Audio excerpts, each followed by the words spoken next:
Assalamualaikum warahmatullahi wabarakatuh. Perkenalkan, nama gue Ferdi Setiawan. Ini adalah video pertama dari channel YouTube gue. Kali ini gue akan membawakan cerita dari seorang teman yang bernama Anjas, pemilik akun Instagram @anjasmaraaq, mengenai cerita horornya saat pertama masuk SMA. Cerita ini dimulai ketika Anjas baru masuk SMA pada tahun 2014. Anjas mendaftar di salah satu SMA di wilayah Jawa Tengah. Kita sebut saja SMA 1. Di awal masa penerimaan peserta didik baru, di SMA 1 diadakan acara penerimaan anggota pramuka baru. Acara ini diselenggarakan pada hari Jumat, Sabtu, dan Minggu di lapangan sepak bola SMA 1 yang terletak di belakang bangunan sekolah, yang berbatasan langsung dengan kebun pisang, rumah sakit, dan sawah. Sebanyak 360 siswa mengikuti acara ini. 360 siswa dibagi menjadi 10 kelompok putra dan 10 kelompok putri. Pada saat itu, Anjas tergabung dalam kelompok 1 yang beranggotakan teman-teman sekelasnya, yaitu Arul, Sigit, Isol, Yusril, Ferian, Firlan, dan Adik. Pada awalnya, acara berlangsung lancar-lancar saja. Mereka mengikuti kegiatan games dan perlombaan dengan semangat. Dan pada malam hari, barulah keanehan-keanehan itu dimulai. Jam 10 malam, saat pemberian materi baru saja selesai, tiba-tiba terdengar jeritan dari arah tenda putri. Semua peserta berlarian berhamburan keluar menghampiri tenda putri.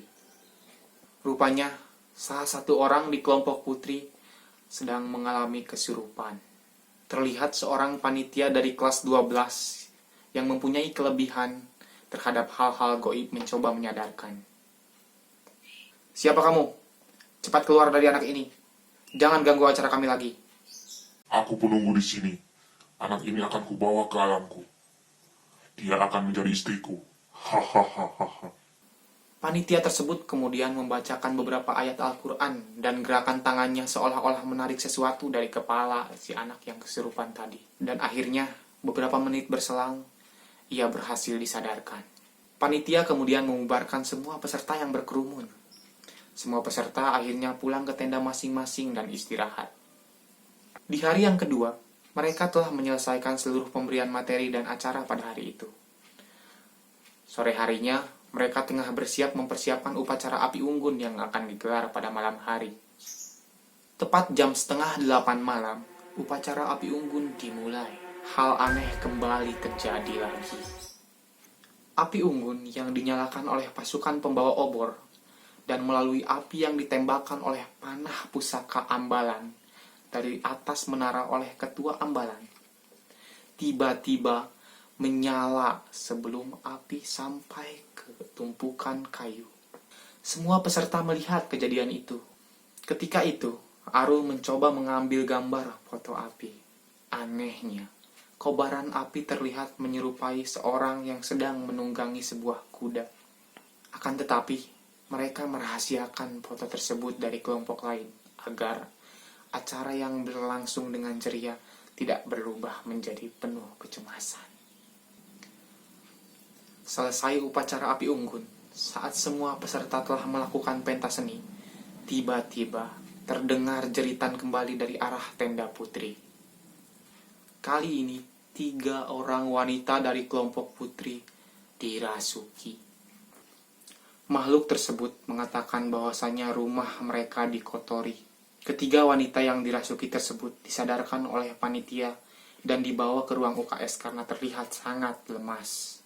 Jam 11 malam, semua acara selesai dan peserta diminta untuk kembali ke tenda masing-masing dan beristirahat. Saat tengah lelap tertidur, tiba-tiba terdengar teriakan dari seorang panitia yang membangunkan ke setiap tenda. Anjas dan beberapa temannya pun terbangun. Mereka diberikan sedikit stretching dan dibentak-bentak oleh panitia dengan mencari kesalahan-kesalahan mereka. Sampai akhirnya jam 2 malam, setiap peserta dikumpulkan dan dibariskan masing-masing kelompok. Mereka dikumpulkan untuk melaksanakan acara jurit malam. Semua lampu di SMA dipadamkan. Mereka diberikan cahaya lilin satu persatu Peserta diberikan 1 lilin setiap kelompoknya untuk melaksanakan acara jurit malam. Semua lampu di SMA 1 dipadamkan.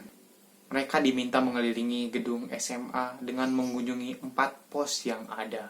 Kelompok Anjas saat itu mendapat giliran pertama karena mereka merupakan kelompok 1. Dari lapangan, mereka mengikuti petunjuk dan menuju pos 1 di parkiran.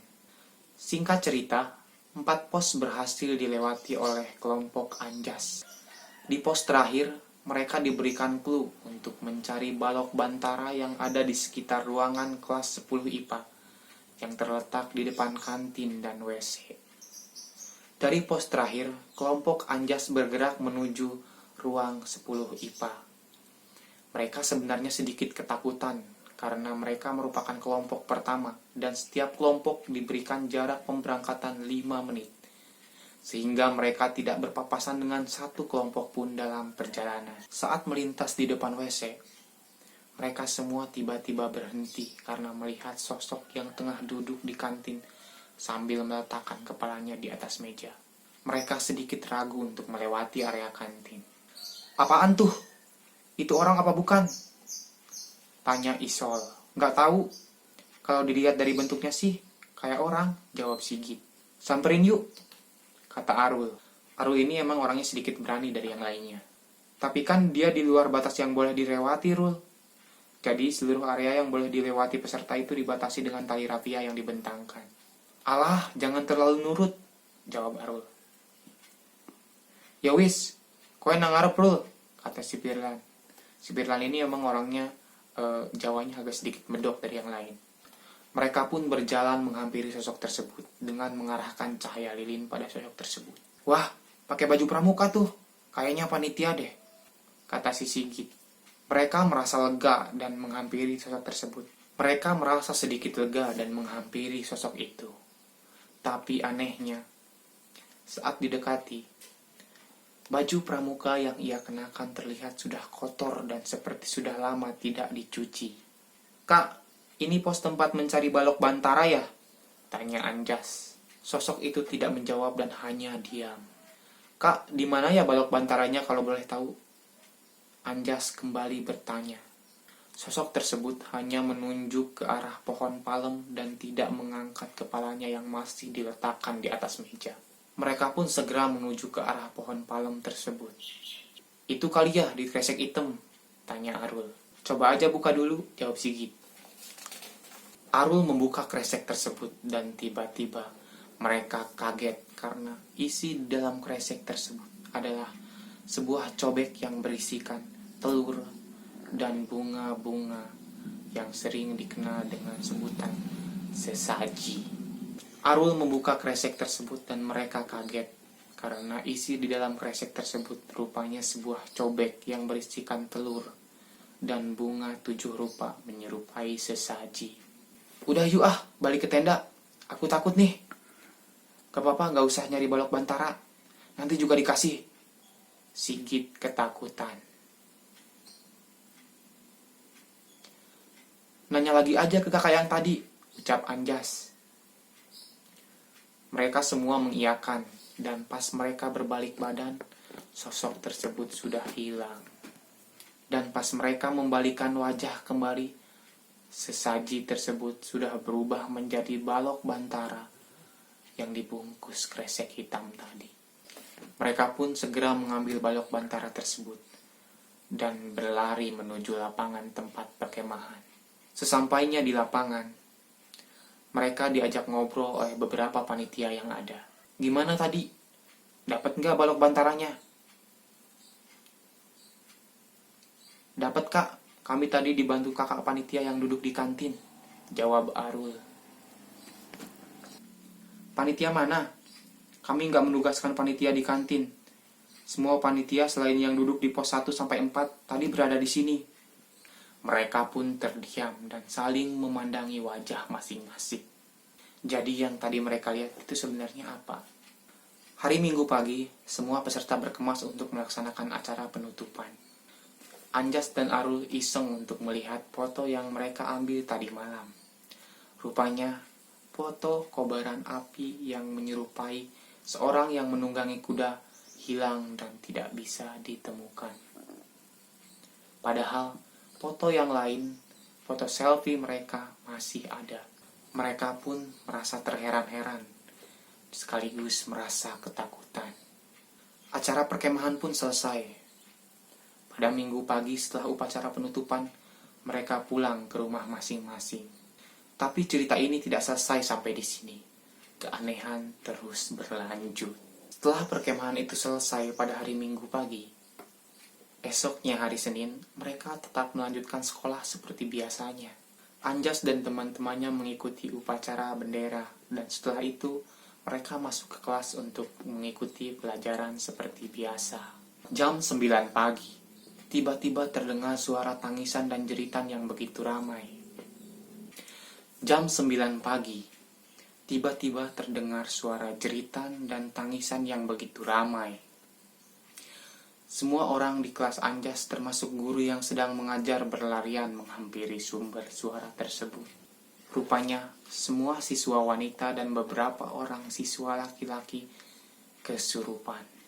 Rupanya semua siswa wanita dan beberapa orang siswa laki-laki di kelas 10 IPS 1 sampai 10 IPS 5 mengalami kesurupan massal. Anjas dan beberapa orang temannya berlari menuju gedung kelas IPS yang tepat berada di sebelah lapangan sepak bola. Satu sekolah dibuat ramai oleh kejadian tersebut. Semua guru dan kepala sekolah berdatangan menghampiri. Salah satu orang guru agama menyarankan agar semua siswa yang kesurupan dibawa menuju ruangan lain yang jauh dari gedung tersebut. Akhirnya, satu persatu siswa dan siswi yang kesurupan digotong dan dipindahkan menuju ruang perpustakaan dan ruang rapat. Siswa dan siswi yang kesurupan semakin bertambah. Semua guru kewalahan. Dan akhirnya, 3 orang ustadz didatangkan untuk menyadarkan mereka. Butuh waktu sekitar 2 jam untuk menyadarkan semua siswa yang kesurupan. Anjas dan teman-temannya juga ikut membantu memegangi tangan dan kaki para siswa yang mengamuk saat kesurupan. Salah satu ustadz memberikan penjelasan bahwasannya para makhluk itu mengamuk gara-gara rumah mereka di belakang gawang dan di kebun pisang dikotori. Memang saat acara perkemahan, semua sampah dibuang ke gawang sebelah selatan. Selain itu, rupanya ada salah satu orang siswa yang melewati daerah terlarang, yaitu daerah gudang di belakang kelas IPS 1. Dan siswa tersebut kencing di sana. Akhirnya, semua panitia perkemahan dikumpulkan. Mereka diminta untuk memindahkan sampah yang masih ada di belakang gawang, dan sebagian lagi mengaji di lapangan. Dan akhirnya, setelah semua sampah dibersihkan, tidak ada lagi siswa yang kesurupan. Sebelum kita berpisah, jangan lupa kalian like, komen, dan subscribe ke channel ini supaya kalian bisa terus mendengarkan cerita-cerita horor lainnya. Gua Perdi, sampai ketemu di cerita selanjutnya.